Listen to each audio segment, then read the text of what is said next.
नमस्कार मित्रांनो, आजच्या कमळी मालिकेच्या भागात एकाच वेळी अनेक मोठे ट्विस्ट पाहायला मिळणार आहेत.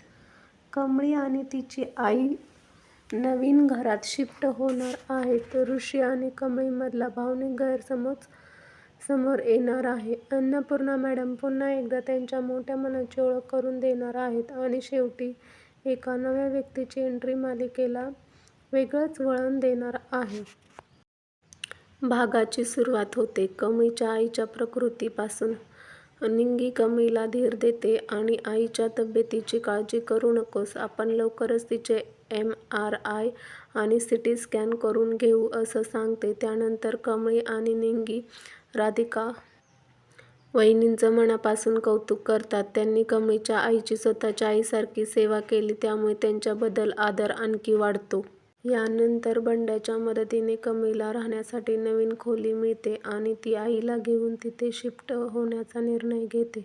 मात्र ही गोष्ट ऋषी सरांना आधी सांगितलेली नसते.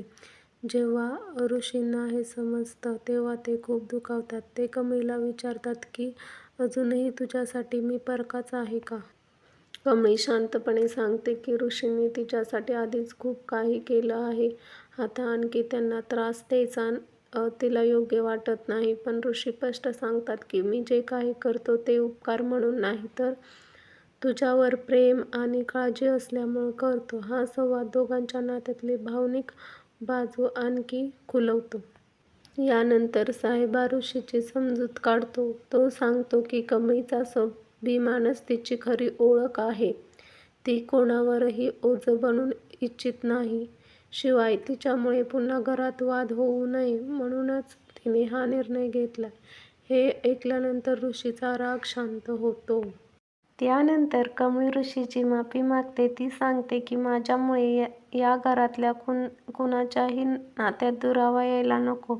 तिचं मनोगत ऐकून ऋषींनाही तिचा विचार समजतो आणि दोघांमधला गैरसमज दूर होतो. शेवटी ऋषी स्वतः कमळी आणि तिच्या आईला नवीन घरी सोडायला तयार होतात. दुसरीकडे अन्नपूर्णा मॅडम पुन्हा एकदा त्यांच्या मोठेपणाची झलक दाखवतात. नाश्ता वाढताना एका नोकराकडून चुकून नाश्ता सांडतो. त्यावर कामिनी म्हणते त्यांच्यावर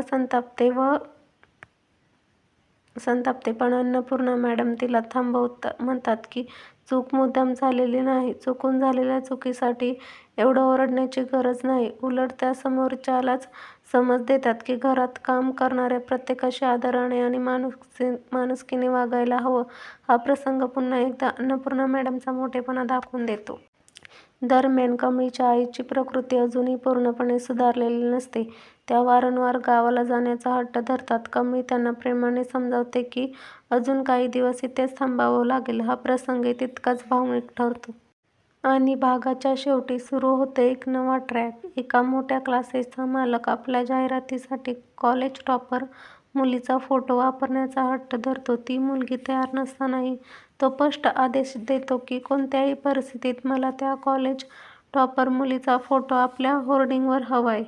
त्यामुळे आता पुढील भागामध्ये या नव्या ट्रॅकमुळे नेमकं काय घडणार याची उत्सुकता अधिक वाढलेली आहे.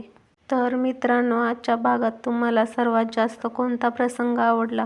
कमळी आणि ऋषीचा भावनिक संवाद, अन्नपूर्णा मॅडमचा मोठेपणा की शेवटी सुरू झालेला नवा ट्रॅक? तुमचं मत कमेंटमध्ये नक्की सांगा.